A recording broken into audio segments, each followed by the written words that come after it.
if you can follow a recipe to bake a cake, then you can write a book.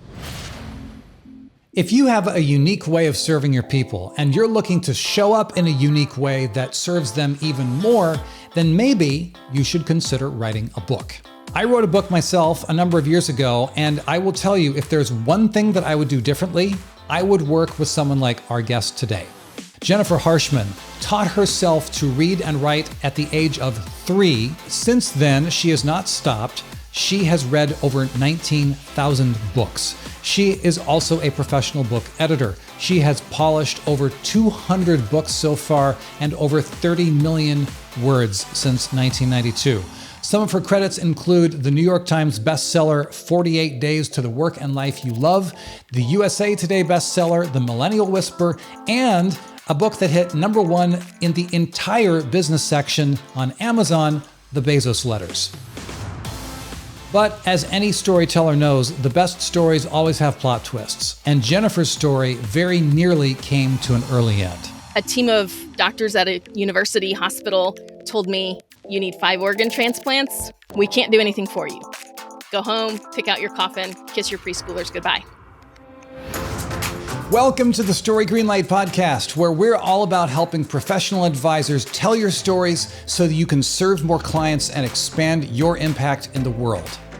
My name is Jeff Barch. I am a communicator and marketing strategist with over 20 years of experience working with ABC, NBC, Universal, Disney, Apple, and thousands of students and clients around the world. At Story Greenlight, we believe that real people trust real people and that human connection is everything. Jennifer Harshman, you and I both have a huge love for books. I think you actually are more obsessed with them than I am. But I will say, I was that kid in school. I was reading Hemingway in 5th grade, and I was using Hemingway-esque words on the playground, and my classmates did not appreciate that. I had to stop using Hemingway words. But I think you've actually been into books even longer than that. How did you actually get into this? Well, how did I get into books, or how did I get into my career? Well, actually, word on the street is you started reading really young. How young were you when you started reading? I was 3 years old. What? Okay. Yes. So this is the beginning of the obsession for you. Do you want to hear the story? Yeah. Are you kidding? Do I want to hear the story? Yes. Yes, please. All stories welcome. Okay. So my mom had this little set of little golden books for me, and she was reading me one of them when she got a phone call. And so she set me down and she went to the phone, and I was sitting there waiting for her and looking up at her and looking down at the book. And I was so impatient, and she kept giving me, like, holding up one finger, like the pause, just a minute. It'll just be another minute. But her phone call was so long. And so I just kept staring at the squiggles on the page on this book. And all of a sudden, they made sense, and I started reading the book. And my family didn't believe me. They went and got the Quaker Oats container and plopped it down on the coffee table and said, "Well, if you can read, then read this." And so I sounded it out and I read the label, and they were just floored. And from that point on, reading, writing, I just love it all. That is fantastic. I don't know that I didn't ever actually have the acid test of, okay, all right, kid, you read this. But I do remember sitting at grandma's table. I think I was 4 years old or something like that. And there was a milk carton. And I say, "Hey, grandma, this says 2 open." And she says, "Yes, you're reading." And she thought I was a genius. But man, that's clearly, I did not go into creating books for my life work, which you have. How did that go down? I had been looking for something that I could do at home with a really flexible schedule because I was dealing with my own chronic illnesses and disabilities. And I had 2 kids at the time. I have 3 now, but had 2 at the time also with issues. And I needed something that I could do that was really flexible. And I wanted to contribute to society. So when a friend asked me to help her with her job, she was working at a museum and they wanted to publish a 2-volume book set on the art of the Italian Renaissance, but they wanted to publish it in London, so it had to be done in British style. Okay. And she didn't know how to do that. I didn't either, but she gave me the task, and that's how I got into book editing. What is British style? Okay. Is it just so? Go for it. I'm curious. Okay, a lot of the words, the spellings are different. Okay, So, like color, we spell COLOR. They spell it with a U, right. COLOUR. The punctuation is done differently. So we have period, quotation mark. They do the quotation mark first and then the ending punctuation. So little things like that. And of course, they have Oxford commas. So do I. I like you. Yes, you are my people. Right on. Very cool. So that's how you started with working with your friend on this Italian Renaissance project. And how did that turn into you edit books for a living? When they got my work, her boss loved it, and she just kind of offhandedly remarked that I was not doing that full-time professionally. And he said, "Why not? She's excellent. Like, tell her to go and do this for a living." And so she relayed that, and she said, "I thought you might want to hear that because you have been looking for something that you can do at home, flexible hours, all of that." And I was like, bingo, this is it.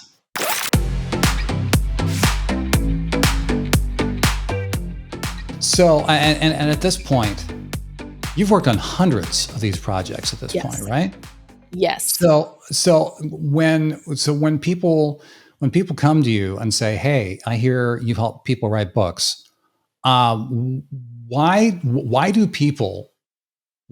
should people write a book? I mean, a lot of people like the idea of it because it's the word author, the word authority literally has a word author in it. I mean, everyone, there's that thing.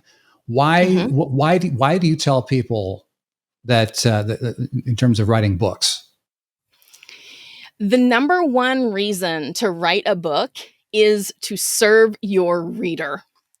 Yeah. If you have something inside of you that you want to share with other people and you want to make a difference, you want to give them some result that they can produce in their life, that's the number one reason to write a book. There are all sorts of them. I have a post on my website that's like Baker's dozen reasons to write a book and a couple not to. Okay, so why should people not write a book? If someone is looking to become wealthy directly through the sales of their book, that's probably not a good reason to write a book because very few people actually do make a lot of money directly through book sales. Now, that doesn't mean that someone can't increase their income, increase their influence. It doesn't mean that they can't become wealthy, but a lot of times it's indirectly. So like you mentioned, the word authority contains the word author. Writing a book can open so many doors that other things cannot. So I've seen people get onto stages. I've seen them get onto television shows, all sorts of other things just because they wrote the book on the topic. Yeah. That's a really big deal. Yes. It's interesting. I think a lot of people don't really think about the idea of, oh, well, if you want to write a book, it's so you sell millions of copies and you get on all the bestseller lists and you make lots of money. Right. So, but from what you're saying, it sounds like it's more of a multi-stage groundwork kind of a thing. Yes. Yes. I've actually written a book myself. Ironically, there was this whole journey that I went through going through it because I got the idea to write a book through a mastermind group, a business advisory group that I was part of. And the thing that I didn't know at the time was that they were saying, dude, it's just going to be a glorified calling card. It'll be a business card that goes thump on the table and everyone goes ooh ah, and no one is ever going to read it. And I thought that sucks. I do not want to write something. I mean, just this whole idea of wanting to serve your people. I did not want to Mhm. write a book and not and just have it sit there and not have it be read. So, I Right. mean, what do you tell people when people come to you about writing books? Like, what's that balance of, hey, have a book so you can say I wrote a book, as opposed to put the time in to make it good or have it really work well? What's the balance between that, do you think? Mm. I think it may be a fine line for some people because depending on personality types and motivations and values, they might go too far one direction or the other. And Mhm. I've seen people spend way too much time in writing their book and polishing when they could let good enough be good enough and ship it. I think it was Steve Jobs that said real artists ship. So you do have to find a balance. And I also don't like the idea that you put all this effort in there and no one will read it. Although I do have to be the bearer of bad news to authors sometimes and say a lot of people that your book ends up with, whether you give it away, whether they purchase it, a lot of them won't read it. Mhm. But it's still worth writing because some will read it and it will change their lives. And the ones who don't will also, unlike a business card, they will not throw away your book. You They will don't put it throw on your that shelf. business card away. Yeah. Right. So they'll put it on their shelf and they will see your name on the spine and they know that you are the one to go to whenever they need to reference what is in that book or whenever they need to send you a referral. Yeah, and that exact balance was never actually articulated to me, Oh, I'm so because the sorry. people were our people around me were just it was just, dude, just have it to say you have it so you can have a physical copy and you can show it and you can put on your website and that's all you need to do. Mm. And I'm going, Mhm. no, I I want just something that people might actually read and will Yes. actually help them. Mhm. Although I will say the irony is when I hear people saying, don't read your reviews online. Mm. I ended up reading my reviews of my book on Amazon, and one of them said, irony, this guy who wrote a book about video editing needed to have an editor with the book, Mm. which, and in their defense, I I wrote it myself, I edited it myself, and I did not have a third party editor. And I can tell that at this point when I look Mm. through the copy, I'm going, oh, okay. Next time around, I'm going to call up someone like Jennifer.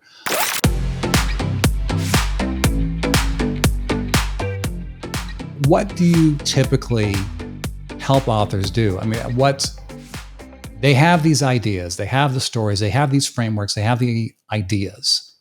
Mhm. How does what do you do in that process with them? Sometimes they don't even have the ideas yet, but Ah. they do know that they want to write a book. So the answer to that is it depends on where they are in their process when they meet me. Hmm. So sometimes somebody will come to me at the very beginning and say, okay, I am a coach and I know that I need to have a book that will help me to serve my potential clients, help me to attract the right ones, repel the wrong ones, and grow my business. But I don't know what to write.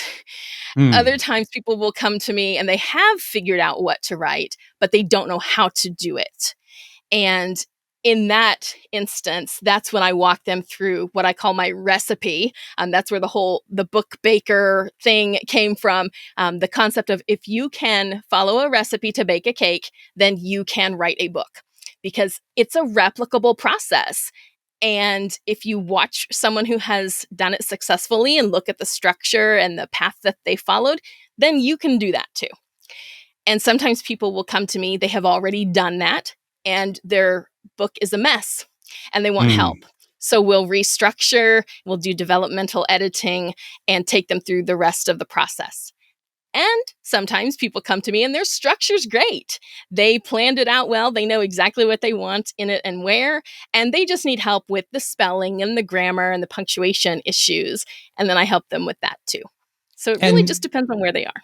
and maybe sometimes it's, do you ever get people saying, I just want a third party to say, hey, am I crazy? Am I not crazy? Does this work? Does this not work? I mean, because just to have that trusted third Yes. party Yes, we do guiding manuscript that process. evaluations quite a bit. Okay, cool. There are a lot of people who talk about when it comes to writing books that it's super easy, you can do it. And other people say it's the most painful things short of Mm. giving birth to a child. Uh, and what are the typical obstacles that get in the way of people when they're saying, okay, I want to write a book? Okay. A lot of times it's mental hurdles. So we have misconceptions about writing a book. Like, what does it mean to write a book? And at the beginning, maybe we should say, what is a book? What qualifies as a book? Because people have different ideas about that too. Sure. So thinking about what it means and all of the hurdles that are there, people have misconceptions like, I don't have a year to take off of work and write a book. And I say, whoa, whoa, whoa. I never said you needed to take off time from work to write a book, and definitely not a year. Mhm. Some people think I have to know everything before I start to write my book. And that's a misconception too. So it depends on personality type and how they approach things. You know, some people will dive right in, like the hard drivers, the D on the disc profile. They Mhm. have no problems getting started and getting through, but they might leave a lot of gaping holes in their manuscript, so that won't serve their readers very well. And then you have people at the other end of the spectrum, the C's, that are really detail oriented and they want to research and get all their ducks in a row before they even start. And so they get hung up in that analysis by, or is it paralysis by analysis? Yeah, stuff like And that. Yeah. yeah, and then they don't make any forward progress either. Huh. So, so sounds like you end up functioning kind of as a counselor, psychologist at the same time, huh? Yes. Some of my clients have called me the author's therapist, and I don't have a problem with that label. Right on. So, what are some of these? I mean, out of all these projects, I mean, are there any that stick out that you're specifically proud of? I mean, I know Oh it's kind of gosh. like trying to choose your favorite child, probably, but anything that comes to It mind? is. Um, so 48 Days to the Work and Life You Love is one of my favorites. I Mhm. wanted to work with Dan Miller from the time that I met him. And when he did his 2020 edition, he reached out and asked me if I would be the editor on it. And I loved it. I said, absolutely. That's one. Um, the Millennial Whisperer by Chris Tuff.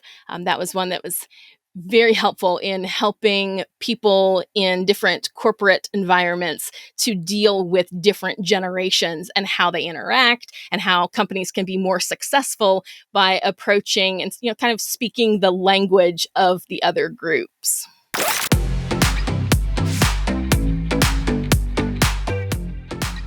It's interesting you mentioned Dan Miller's book about creating a life you love, because I mean, it sounds like there are a lot of things. I mean, you're working with some really cool people. You're doing some really cool projects. You have a lot of stuff to love, and Yes.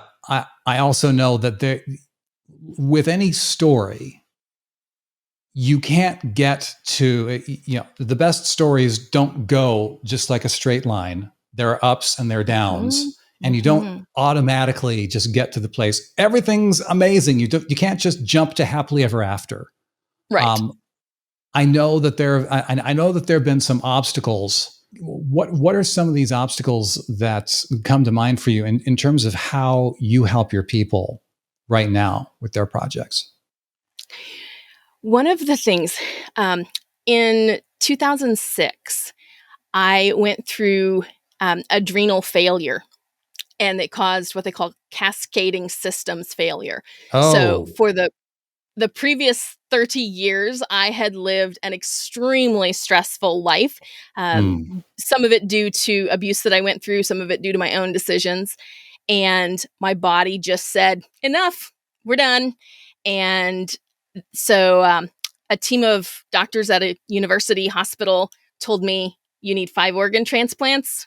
We can't get you on any lists at all because of the risk, because they think you're a bad risk. And Whoa. so we can't do anything for you. Go home, pick out your coffin, kiss your preschoolers goodbye. Oh, wow. So I now, one of the things that I really stress with all of my clients and students that I work with through Your Book Bakery and Editor's School is self-care, balance, rest. I know what stress can do to the human body. I was within days of not being here because of stress. So that is one of the things I tell people, like, I will bang that bell. I will nudge, cajole, pester, and remind my people to take good care of themselves. Man, oh man. So how did you, good grief. That was crazy. What happened? How did what so the doctor said there's nothing we can do. Mhm. What was happening inside your heart and mind right then? And what happened next? Well, I at the time was working more than 100 hours a week.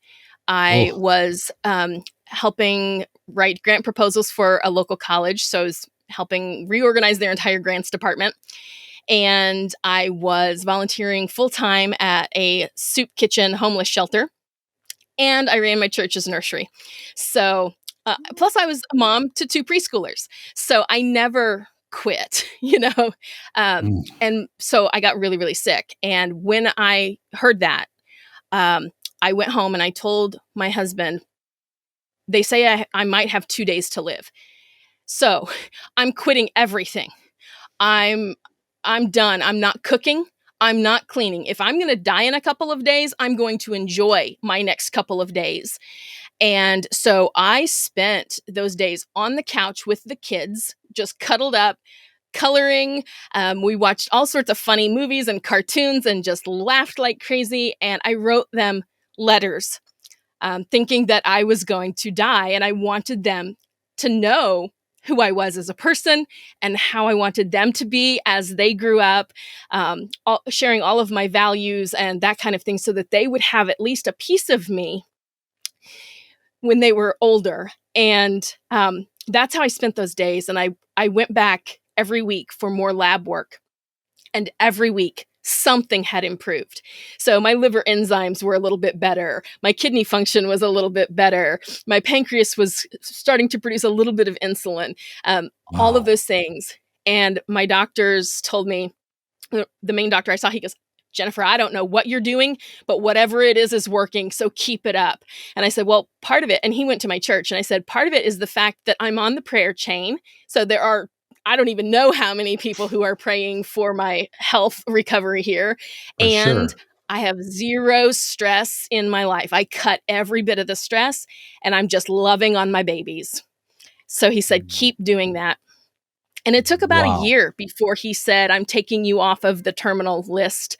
Go have an ice cream cone.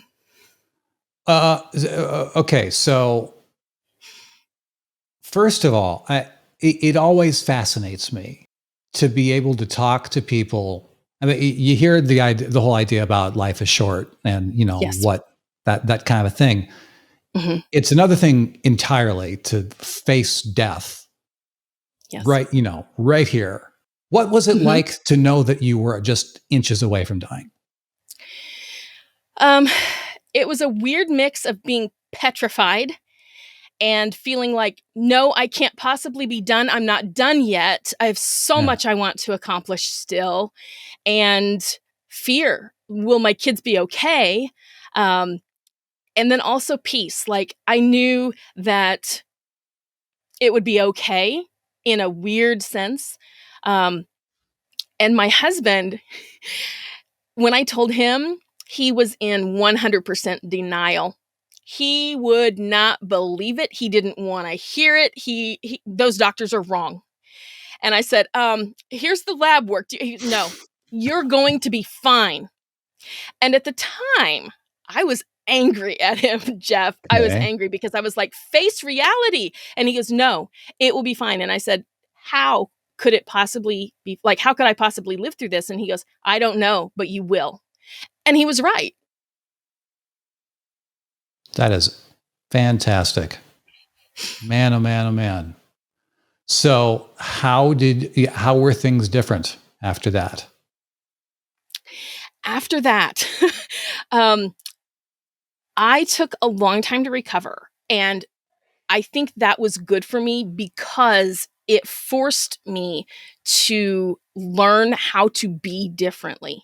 Because I had been the one everyone came to, the one everyone asked to do things. I didn't know the word no. It's I will find a way to cram it into my already, packed schedule. And so I had to, first I told everybody what was going on and I kept people apprised as things got better. Mhm. And I learned how to say no. I knew this is how much energy I have. This is how much time I have. And I had to learn how to work with that. And because it took that year before I actually could do anything, I was able to learn it because sometimes I'm a slow learner, funnily enough.